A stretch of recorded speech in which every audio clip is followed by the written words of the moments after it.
Hi, hola a todos.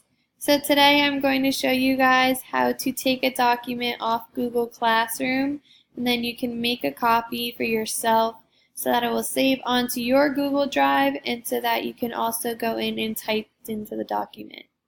So as you can see here, this is our outline for our classroom. I've attached multiple different Word documents and PDFs as well.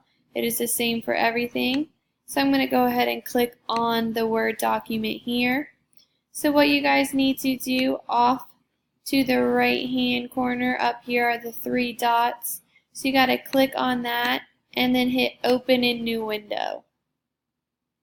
When it comes up in a new window, up at the top of the document, you'll then see Open with Google Docs. So you're going to click on that.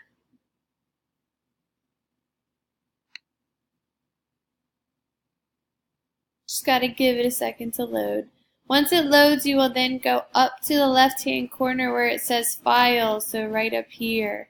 You'll click on that, and then you're going to go down to Make a Copy. You'll click on Make a Copy, and then you can rename the document so you can change it to anything that you want. When you are then done, you will just hit OK. Alright, and then as you notice, it'll pull up at the top and it'll say Copy of. And then this way it will be saved into your Google Drive so that you can go back and look at it at any time. And now you're able to type notes in, or you can practice in it as well.